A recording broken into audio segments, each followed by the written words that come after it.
Welcome to Ink and Magic, a podcast where we read and discuss the writing craft, world building, and romance of paranormal and fantasy novels. If you love books with bite, set in worlds of magic and mayhem, then you're in the right place. My name's Nikisha Shanae. I go by Ines. And I'm Leslie. I write as Elle Penelope. And welcome to the show. Hey, Leslie. Hey, Inez. How are you? I am doing great, and I'm so excited because we have one of my favorite human beings and craft nerd talk abouters, as well as one of my favorite authors on today. We have USA Today #1 Amazon bestselling author Melanie Harlow on with us. Hi, Melanie. Hi. Thank you so much for that nice introduction. I am indeed a craft nerd. You are, but that's not all. That was only just the first sentence of what Melanie is all about. So to continue, Melanie writes sweet, sexy, feel-good romance. She likes her martinis strong, her heels high, and her history with the naughty bits left in. If she's not writing or reading, she's probably at Orange Theory or watching Schitt's Creek again. She lifts her glass to readers from her home near Detroit, Michigan, where she lives with her husband, her 2 daughters, and a pet rabbit. Yes, I do have a pet rabbit. This poor rabbit is maligned on every podcast that I go on because it's part of my intro and everyone asks about her. But truthfully, she's very pretty, but she is not a friendly rabbit. I don't know if there are friendly rabbits. The only rabbits I've known have been a little bit choleric. Yes. Yeah, like I saw all these people online like enjoying their pet rabbits, like holding them and snuggling them. We did not get that rabbit. So we got the stepsister.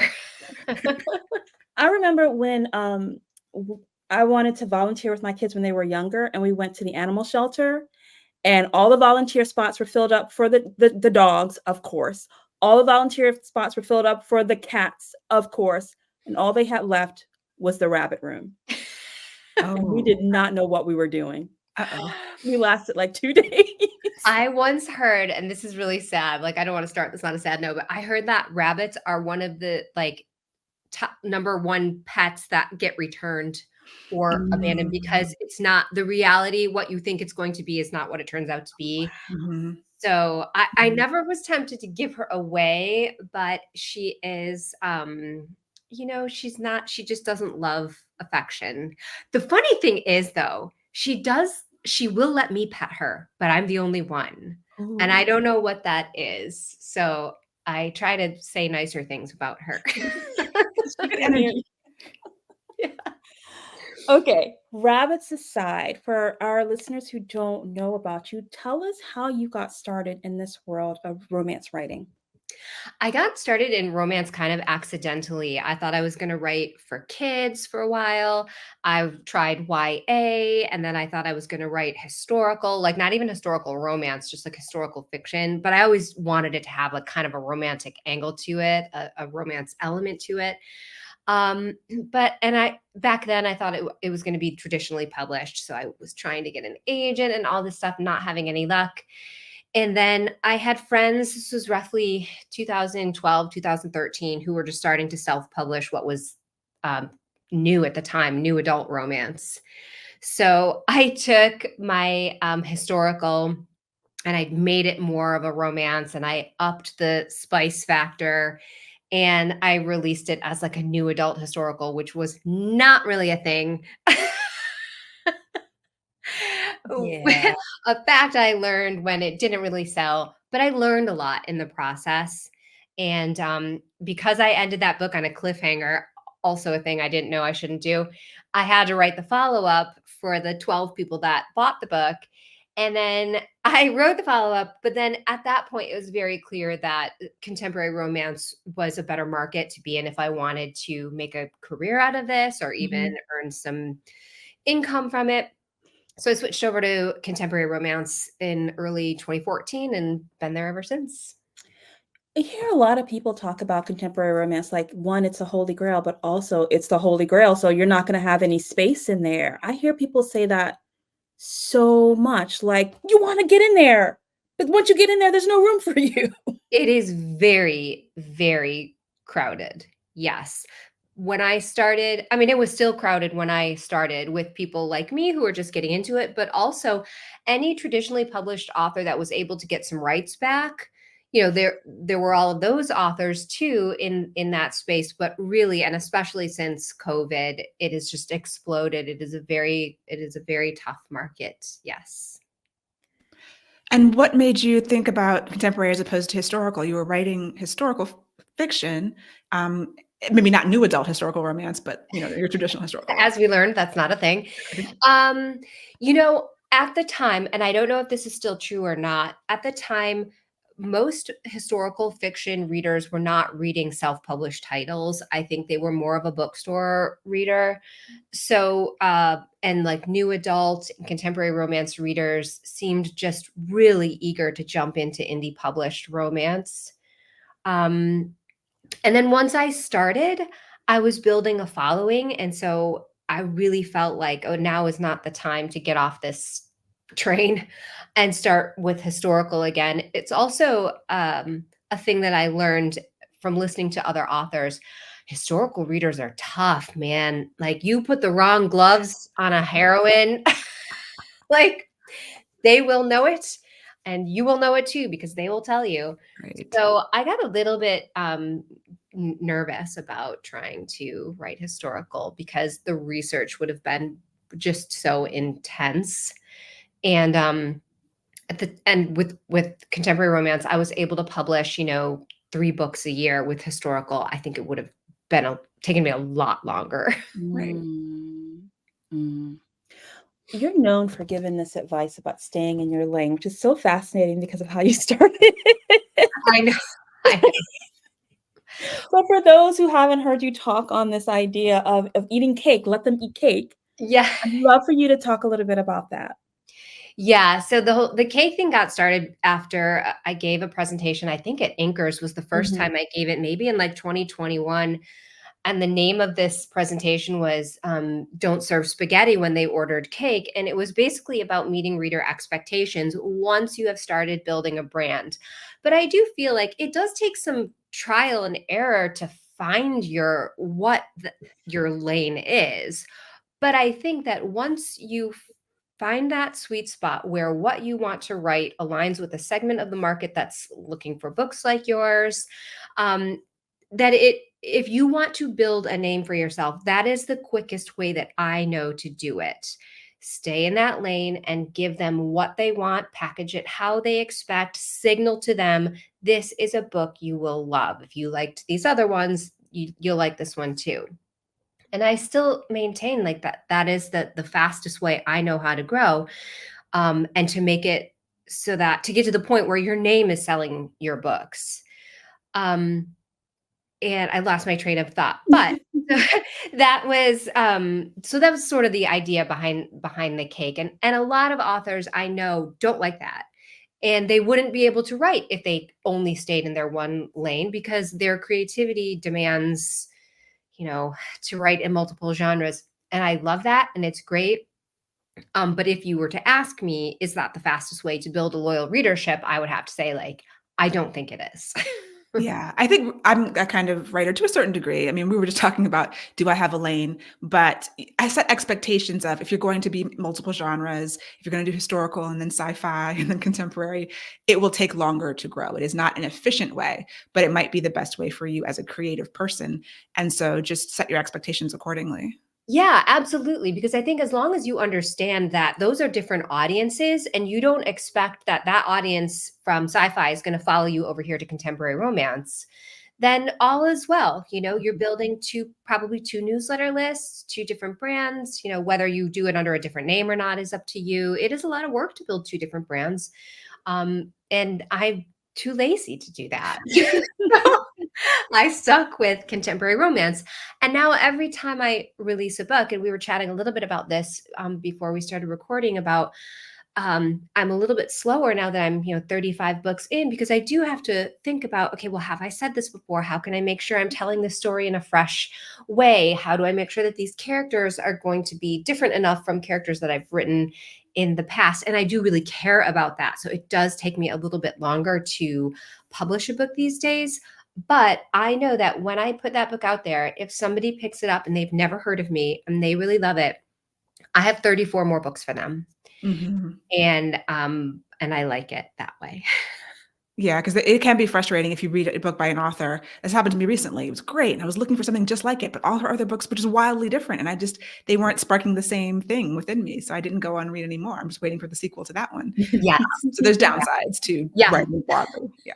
Yeah. Yeah, I did that. But I didn't know I was doing that. I thought they're kissing in these books. That's Helene. No, and I was all over the place back then. I'm doing much better now. But now It works for some people. It really does. it does. And I'm envious. Yes. Yes, I am too. I am too. So one of the things that I really love that you talk about as well is you follow the tropes. You believe in the power of tropes. You put the tropes in your book. Did you start out doing that, or did you figure out, they like this single dad stuff. Let me keep doing it. Yeah, it came later. In fact, I was my own worst enemy where tropes are concerned. I actively ignored them.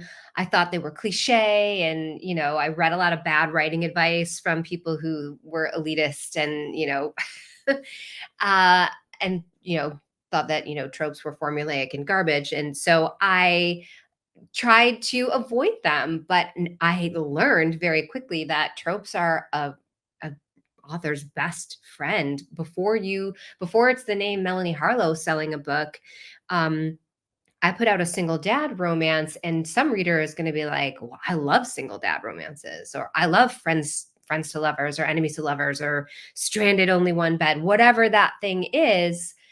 If they know they love that kind of story, then they might pick me up, even if they haven't heard of me before. So I did learn eventually to embrace tropes in both the books and then heavily in the marketing as well.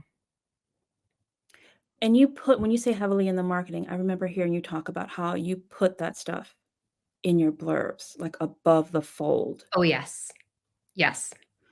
I mean, it was like, if I can get I usually have multiple tropes per book. And I mean, the definition of trope now is varies widely, and you have micro tropes, and you have the tropes that come along with an architecture, and certain context, and then you have tropes that are just related to character.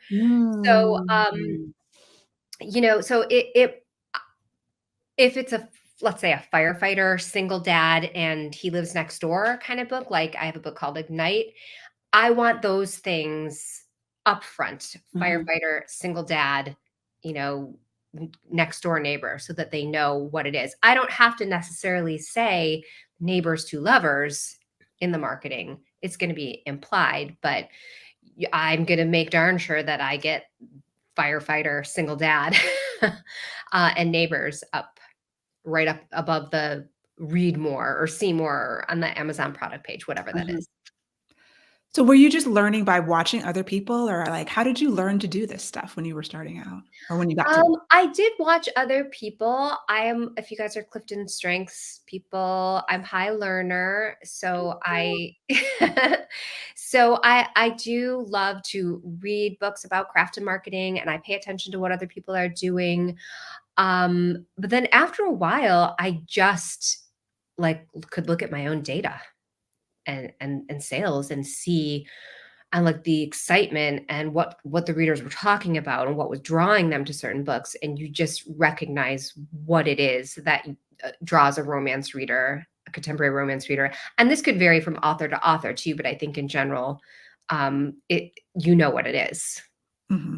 It's the hot firefighter single dad next door.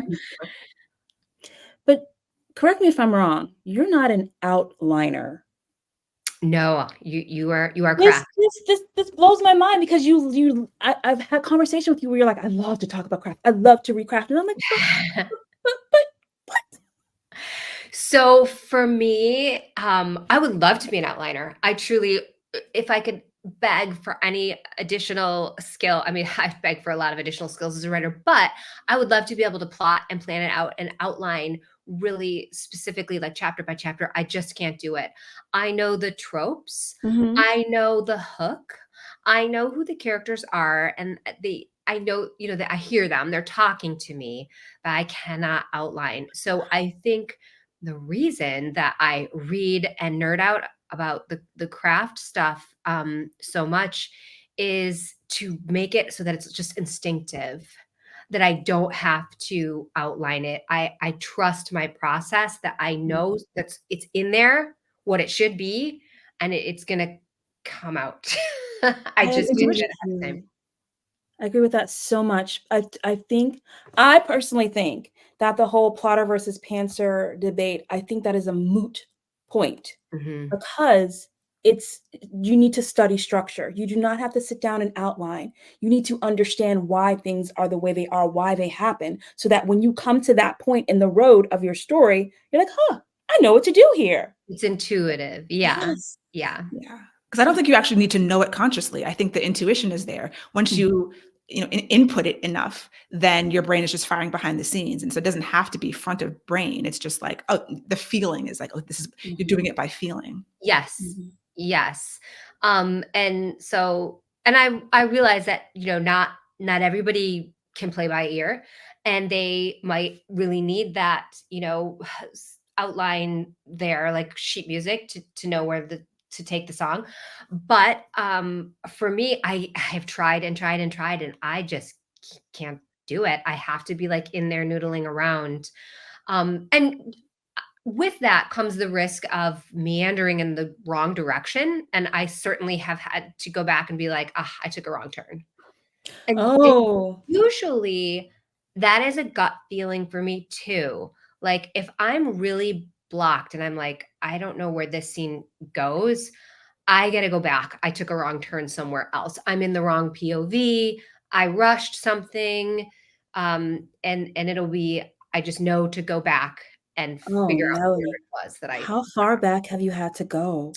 um, Oh, this is gonna hurt. no, Okay. it's not that bad because honestly, if something I'm also a very linear writer. I never write out of order. I Okay. can only write from Once Upon a Time to They Live Lived happily Happily ever Ever after. After in order.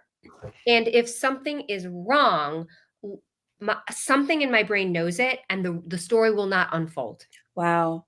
So I never really get too far ahead. The Mhm. the only time I would say that if I really got far ahead and then I give it to someone to read and they're like, "Oh, you rushed this." And I have to be like, "Darn it." And then probably what I need to do is go back and add some more maybe in the middle that shows them, growing closer emotionally, doing little things together. I'm a more spare writer. Like my books are not that long. I mean, they're 80,000 words, which used to be long, but now now, people are writing 140,000 word contemporary romances or romantic comedies. So mine are like short by comparison. But so that is my danger. I don't like a lot of fluff or filler or anything like that. So and when I know in my head what happens, I just want to get there. Mm. So my biggest probably like flaw of mine in my writing is that I will rush it. Mhm. Mm. Yeah. To get to the end Yeah, because I of know your what own story. happens. I just really want them to get there. Yeah. It's interesting because as a plotter, it's very similar. It's like even though I plot it ahead of time, when I'm actually writing it, I can feel when it's going off the rails and I have to stop and replot. So it seems like on the ground, it's like there's not a whole lot of difference. It's like whether it's in your Right. head or on a page, you're kind of doing the same thing. Yes. Mhm. Yes. Yeah, I agree. So one of the reasons that we wanted to have you on is because I feel that you do a fantastic job with the concept of found family.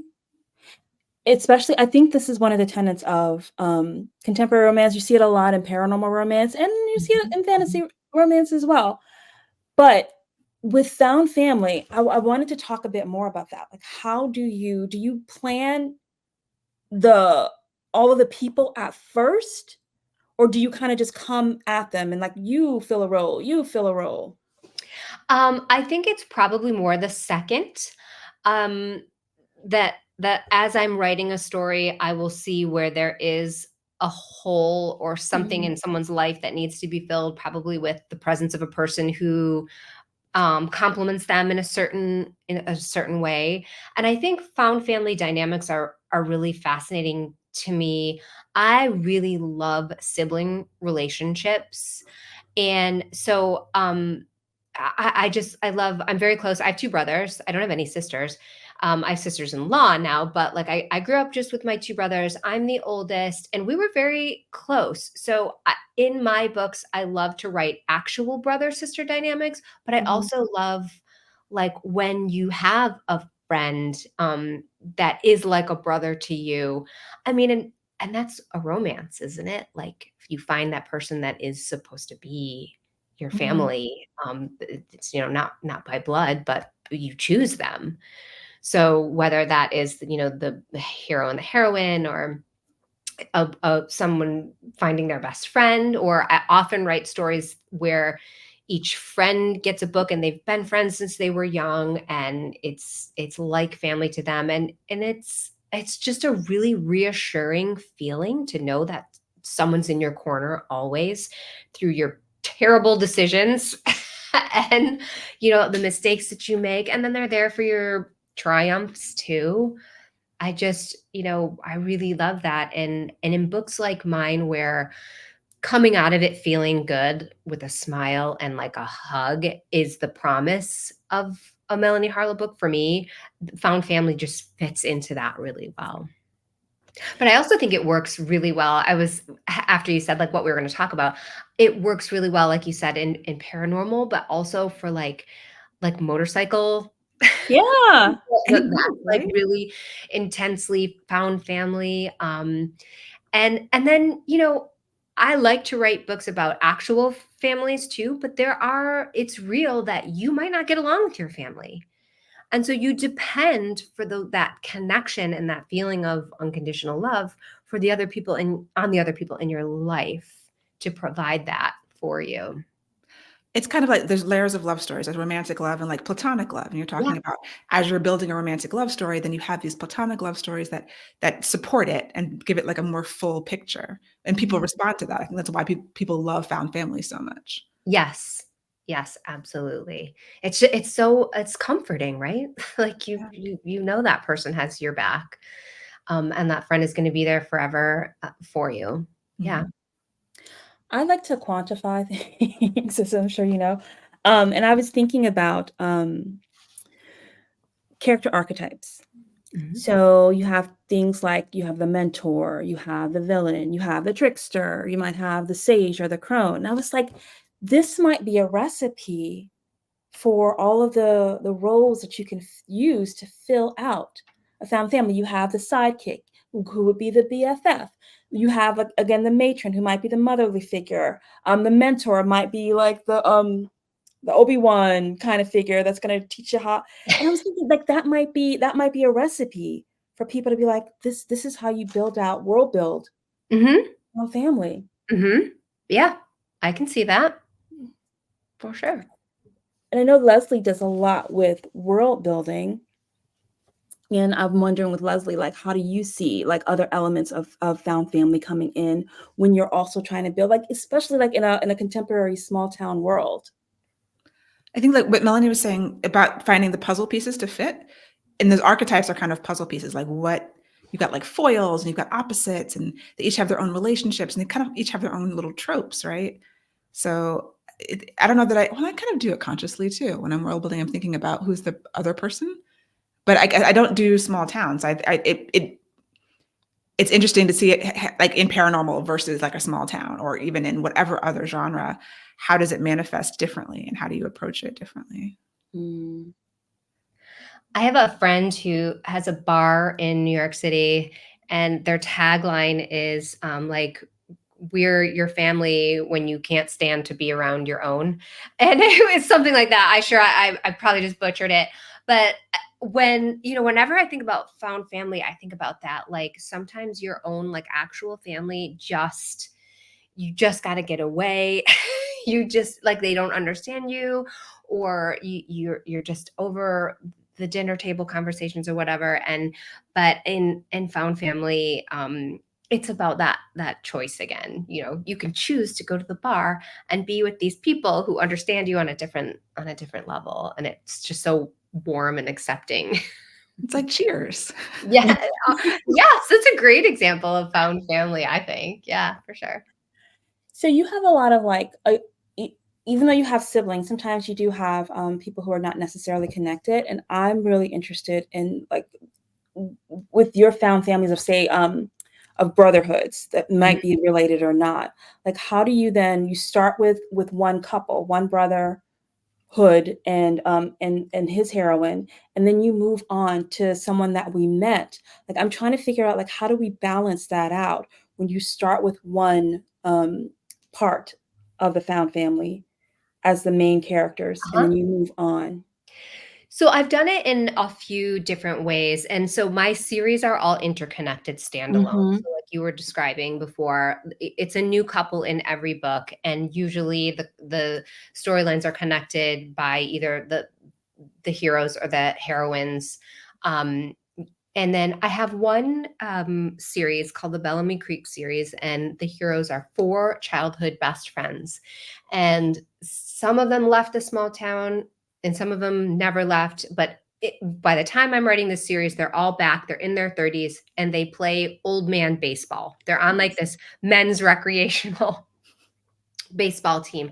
And that seemed like a really perfect way to kind of it's a thread throughout the entire series, and it allowed me these like baseball games allowed me to introduce other characters, and baseball is like so wholesome and like sweet, these summer nights at these baseball games. So I sort of used that as like the thread to like tie these guys together. They had played baseball as kids, and like that nostalgic feeling for your childhood and the baseball diamonds in on a July night or whatever like that.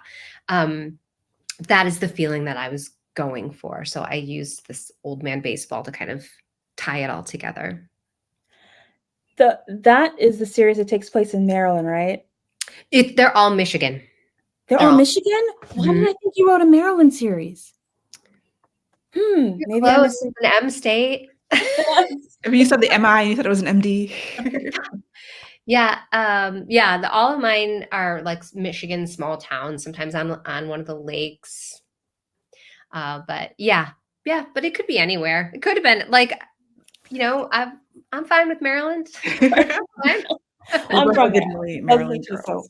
I was like, Right. Are you from Maryland? Yeah. Okay, see, this makes me happy because it felt like home to you if you like read those books. So it did. Yeah. It did. That's one cool thing like about small town, where if it's not so specific, it can feel like where you're from, even if you're not from a small town, but like it can feel very close to, very relatable, basically. Yeah, I mean, that's one reason why I love Schitt's Creek so much. Like that town could be anywhere. It was so generic. Like it was just like diner and like apothecary or whatever it was. Like, you could relate to it. Like you knew exactly where you were, what kind of a place that it was when you see the set. Yeah. So when you're starting a series and you've got like say 4 brothers, do you have an idea of each of their stories, each of their heroines, or is it just when you get to it, you figure it out? No, I learned that it's better to plan ahead. So now I am more intentional about that. So for example, that particular series and I remember I was looking for something to tie it together. I was like, oh, I want it to be 4 guy friends. And I'm like, I need something to, what's the common thread? And it was my friend Corinne Michaels, who was like, old man baseball. And I was like, that's perfect. So I credit her with that idea. And then I knew like book 1 was going to be, book 1 was actually, it was called Drive Me Wild. It was about a mechanic and like a debutante that her car breaks down in his small town. I swear I thought that was in Maryland. And I remember the scene. Yeah, she gets out. She's wearing a ridiculous dress. And so I knew that was going to be like opposites, grumpy sunshine, Mhm. small town. And then book 2 is a single dad, and brother's best friend, which I set up in book 1. Mhm.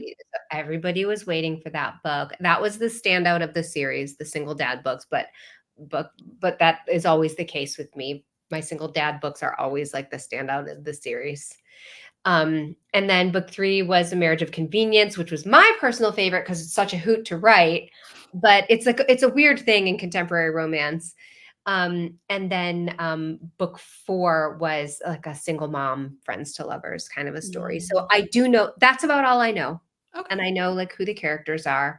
And then I do a little bit of thinking about like, I'm a big fan of Lisa Cron and Story Genius and how she talks about I'm number 2 context, speaking of Clifton strengths. So it's very important to me to know where they came from. So I need to know a lot about where they're coming from right up until the moment the story starts. Mm. So that is often where my brain goes to explore. Okay, well, what was it like growing up for them? I don't necessarily write anything out, but Lisa Cron suggests writing out like 1 or 2 origin scenes that really implanted something in them related to whether or not they can give and accept love. Like something Oh. is holding them back from, having that mature adult relationship or being vulnerable to someone else.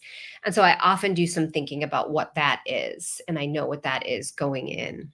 It's like their wound. Yeah. Exactly. It Yeah. reminds me of this book, The Science of Storytelling by Will Storr. He does the sacred flaw. So character flaws were always confusing to me, but when he frames it as the sacred flaw and write the scene where they developed the flaw, because it's like write a scene where they won because of this flaw. The flaw has been Mhm. a good thing, even though it's part Yes. of their wound. It's their defense mechanism. So it's like a Yes. very similar idea. Right, right. I mean, and even this, I think this is true in real life. Something about that Lisa Crown calls it a lie, this thing Mhm. that you believe. Something about that is serving you. Mhm. It's keeping you safe. It makes you feel protected. It's your defensive walls, protecting you from that thing that you're most scared of. So yeah, it does serve you in some ways. And there are times in your life where you have employed it and it worked out to your advantage. So you're like, hey, I'm right about this. But then that person is going to come along that tests that. So yeah, that's the kind of like the psychology behind like the story is really fascinating to me. And I really do, that's the stuff I kind of dig into before rather than like the surface level plot stuff. I'm not good at that. Okay, that's interesting. Do you find that do you ever wish you'd like start a pen name just to do something completely different? Do you ever get a little burnt out on this lane that you're in? 100%. I did not expect that answer. Oh yeah. Yes.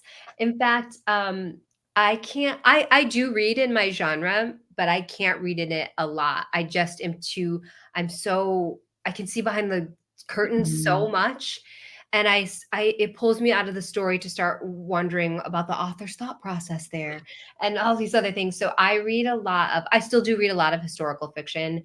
Um Not necessarily historical romance, although there Oh, usually really? is like a romantic element to it. But I read a lot of historical. I love Philippa Gregory, um, Alison Weir. I read a lot of like contemporary women's fiction. I recently discovered Lisa Jewell, and she writes like these domestic murdery thrillers that Oh, I cannot get enough of. yes. I'm I'm such a thriller period right now. I'm in all Oh my about god. thrillers. Read The Family Upstairs by Lisa Jewell. Like and then the one I just finished is called Watching You.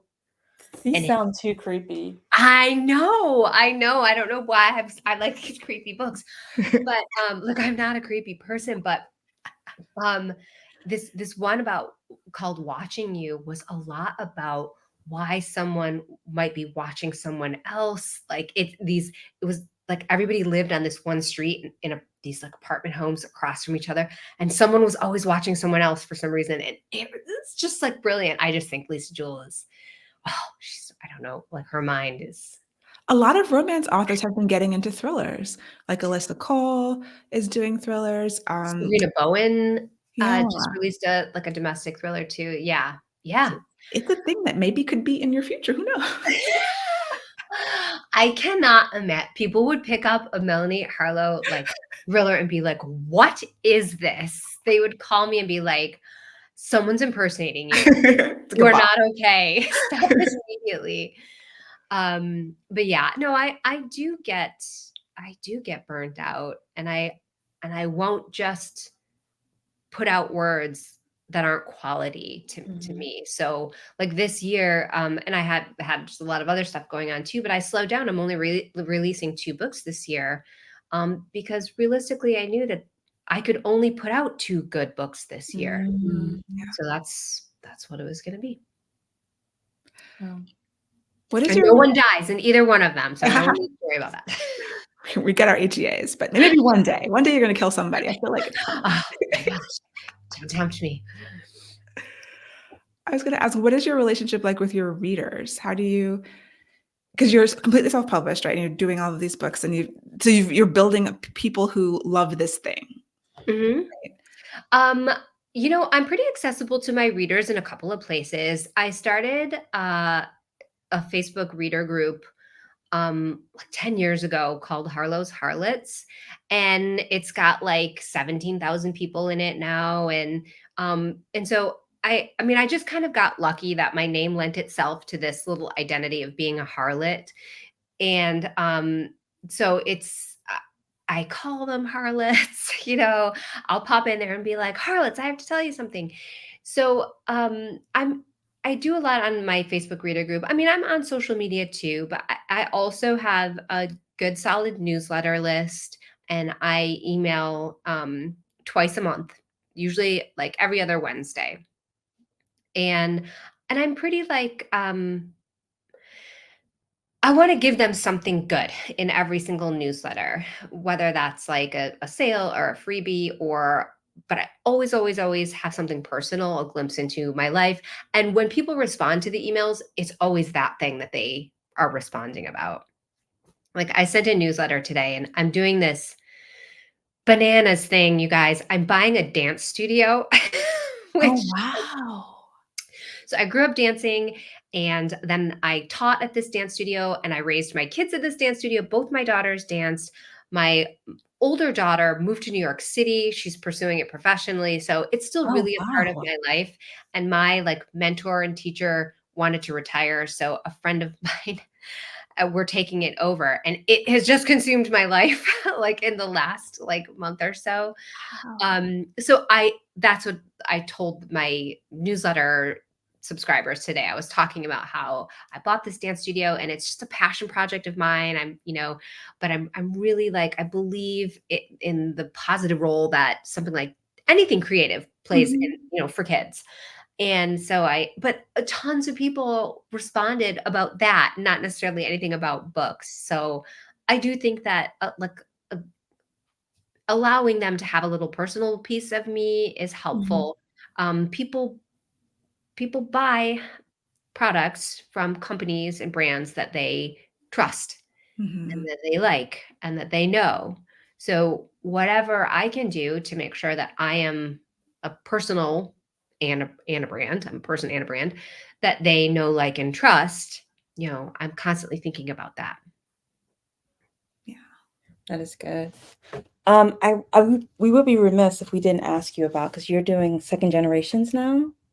So how does I that lend itself? Like you built a found family, now you're building on top of the found it, family. it was crazy. I said I would never do it because Mhm.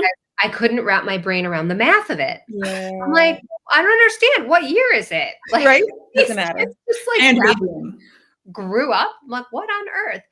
But they were asking and asking and asking. So I was like, okay, fine. Let me try this. But I made them promise not to do any math. I was like, I will write these stories, but when if I have to make a mathematical mistake to make a story better, I'm doing it. And they were all like, that's fine. It's fine. Just give us the books. Imagine if it was historical. Oh, yeah.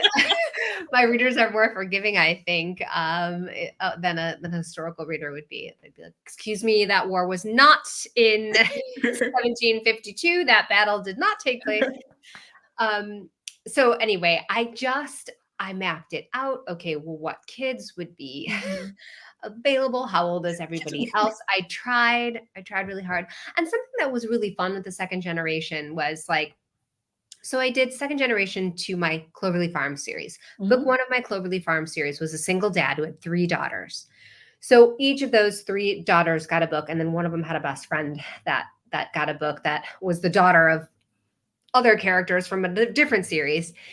So it was really fun to revisit them and to, because you get to find out, oh, this is how they grew up. This is what happened. And then I got to revisit some tropes. Like I made book one in the original series was a single dad with 3 daughters, and book one in the next generation was a single dad with 2 daughters, the hot firefighter next door. So it was interesting, who doesn't love a full circle moment? So it was interesting to revisit some of those themes and to have, one of the daughters fall for a man that was somewhat reminded her of her father. I think so it was both challenging and fun.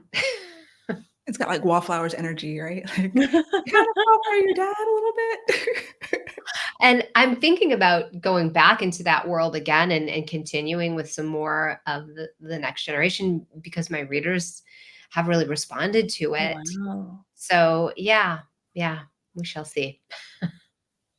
Fingers crossed on that. Yeah. So we have arrived at the time when we would love to know for you to tell us about something that you are reading and or watching that you are loving. Well, I already talked about Lisa Jewell, so that's for sure. That's what I'm reading and really loving right now. But something that I'm watching that I'm obsessed with is Palm Royale. I've heard of that. It's a Kristen Wiig. She's like a writer and a producer. And it's set in like 1969 Palm Beach, these socialites, and they're really rich and kind of ruthless, and they're friends, but like also frenemies because it's so competitive. And Kristen Wiig plays this character who just wants to be on the inside of that circle. And she's married to a guy a pilot who is like a distant relative of one of these old matriarchs who's like played by Carol Burnett, by the way, but she's like in a coma, like on death's door. And they think that this nephew of hers, the pilot, is going to inherit. So she moves down there and she's trying to ingratiate herself with these women. And she's like a pageant princess from Tennessee. I mean, Kristen Wiig is just brilliant as a performer, as a writer, as all the things. But I cannot get enough of this series. The characters, the acting, the story, the sets. It's got some really incredible actors in it too. Like Laura Dern is in it, and she plays a really interesting character too. Like, and the series is doing such a good job of like revealing these things at the end of an episode that you're just like, what? I did not see that coming. So there is this suspense, coming through it too. But I'm obsessed. It's called Palm Royale. It's Apple Plus, I guess. Yes, it is so good. That's the kind of thing I would love to write. I mean, it's got like that vintage, like mid-century. That's my favorite like time period to read about, to learn about. So I'm in deep. I'm like, I think 4 or 5 episodes in. I can't remember. I never want it to end. Like I'm not binging it. Like I watch one episode. You're savoring it. Right. Yes. Oh, so good. Nice. It's so funny. Yeah. So I've got Lisa Jewell Murder on one. Then I've got Palm Royale. Another thing that I really love to do, I'm a rereader.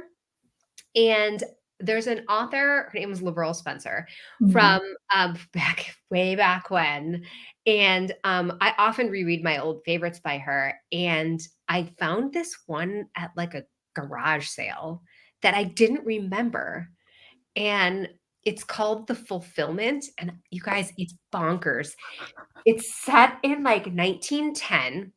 So Laurel Spencer is really interesting to me because she didn't write series. They were all standalones. And she was, she's from that generation of romance authors that came up like this was published, I think, in like 1979. These writers in like the 80s and then 90s, where they were releasing like one book a year, and it was like romance, but also kind of women's fiction-ish too. But this is the generation of romance authors that was putting like women's pleasure on the page. They were centering it for readers, and it was not shameful or, so I'm fascinated by that like time period in romance. But this one was so interesting. So it's set in 1910, and there are these two brothers that like own a farm together, and one of them is married, but he knows he's infertile. So he like asks his brother to like sire him a son. And Bananas. it was so bananas, but like I picked it up and I was just like, oh, I'll just like skim through it a little bit. I don't remember reading this one, but I started reading it and I was like, what is going to happen? Because as soon as he like suggests this at the dinner table where it's the three of them, like both the brother and the wife are like furious. They were like, how could you think we would do that? That's not ever going to happen. But he's like, there, I put it out there. It would be our son. We would raise him as our son. No one would ever have to know. And I got to go to Minneapolis to buy this like Angus bull. I'm going to be gone for, gone for a week. Do with it what you will. I'm feeling like I need to read this book now. But it's like, this is one of the reasons why historical can get away with something like this. Obviously, you could never write that story now because you don't have to like be with your infertile husband's brother to have a son. you can get pregnant another way. But yeah, it's just like there's something about those old romances where I'm like, I just eat them up. The conflicts were just, in a contemporary romance now, there aren't that many great reasons why two insanely attractive single people can't be together. Yeah. You can't blame it on like class difference, or there's it's hard. Contemporary is hard. That's why I can't do it. Like I need a war. I need some magic. I need some vampires. Like you need some creatures. Yeah, it's or you need something like mafia or arranged marriage.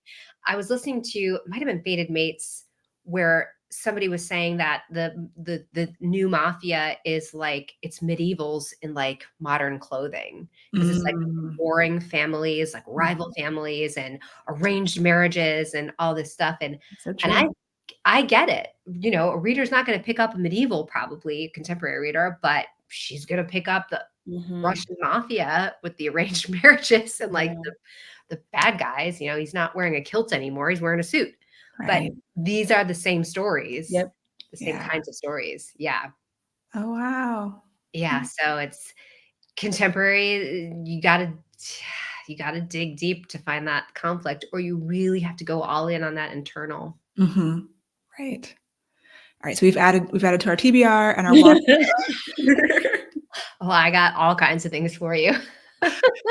Inez, are you reading or watching anything that you would like to share with us? I am waiting for Bridgerton, of course, but I'm not going to be waiting. We're recording this like the day that it's like Bridgerton Eve. Yeah. But I'm not staying up until midnight. That's not happening. But what I am reading, I started reading Susan Wright's Olympus Pride. They're paranormals. They're odd shifters. Like we're used to like the werewolves, the bears.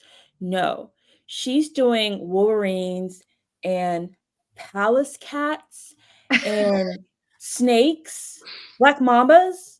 Wow. the weirdest shifters, and it's working. And I don't understand how this is working. Okay. That's all I have to say. You're enjoying it. Okay. I am. I'm on. I've got one more book to go in the series, and I really don't understand how she's making this sexy, but she is. It happens. Good writing, right? Yeah. Yeah. You win, no matter what. What about you, Les? I just read, it's the 7th in Claire Kent, who is Noelle Adams, who is our auto-buy lover. It's called Homestead. So this is her post-apocalyptic, like slightly future series. That I've been reading it since book 1, and it's sort of like, this girl, so that a meteor hits, and that's why we're in the post-apocalyptic. We're like 11 years after. This girl was a teenager when it hit, and her grandfather was a prepper. So he brought her to the cabin, and they've been living for like 11 years in the cabin, but with no one else around. He dies. She's saved by this dude who brings her to this small community. And she's living in the community, learning how to do all this stuff because her grandfather was old school and didn't let her like learn to shoot, or she had no chores to do. So she's useless. And then the guy that saves her is like, well, I could use a wife. And she's like, oh, yes. Okay, that's good. Because she wants to be, he has his own cabin. And it's fine. It's like a kind of arranged marriage, but just marriage of convenience, actually. And then it's just about, in true Claire Kent / Noelle Adams style, it is very much about the day-to-day falling in love, and slightly about how do you live in a post-apocalyptic world. But yeah, I like that series. It's comforting sometimes it's a little bit violent, but mostly it's very comforting. Comforting in a post-apocalyptic way. Right. Yes. She mixes the two in a masterful way. Oh, you gotta love it. Like anybody that can like write these really out there things, but your brain turns off. You forget that what you're doing, you're just lost in it. I mean, that's just a gift. Love it. So, Melanie, before we go, tell people where they can find your books, and if any of your talks are out there on the interwebs that they can access. So you can find my books, ebooks and everything are on Amazon. I'm in Kindle Unlimited. Paperbacks are all over the place. And in fact, I just sold paperback rights to my current series to Entangled. Congrats. And those will be coming out in the book 1 will come out in July. And then my next release will release with the Entangled traditional version in like Target. And I'm dreaming of the day where I see it in an airport. Yes. So that's been really fun for me. That's a new thing. I have a website, melanieharlow.com, and my Facebook group is Harlow's Harlots. I'm in there every single day. So those are the places where you could find me. I don't know about the talks. That's a good question. I've done them for inkers. I've done them for, oh my gosh, Anas, where was I? For Nink, but Nink, that's what it was. Nink only, they don't record. They write up little reports. Oh, right. But Inkers Con, yeah, and you can purchase. I think you can like purchase a digital pass or whatever. I've done several for inkers. Yes. Worth it. Melanie's talk alone is worth it. It's a really great, and she shows data. I remember you did that data run on when you were looking at covers. That was a really good talk. So yeah, if you want to learn about why you should give your readers cake, why you should think twice about whether or not you should do discrete covers and follow that trend, I highly recommend. The cover conundrum is real these days. It's real. I don't know what the answer is. So if anybody out there has the answer, call me. Well, Melanie, again, we want to thank you so much for joining us today. And thanks to all of you for joining us as well. Please let us know what you think. You can leave a comment on YouTube with your thoughts on the episode. Please share it with a friend who loves romance. And don't forget to rate and review us on Apple Podcasts or Spotify. And you can always check out our book schedule on our website, inkandmagic.net, so you can read along with us as we go through the Side Changeling series by Nalini Singh. And we will see you the next time. Bye. Bye. Bye. Thank you.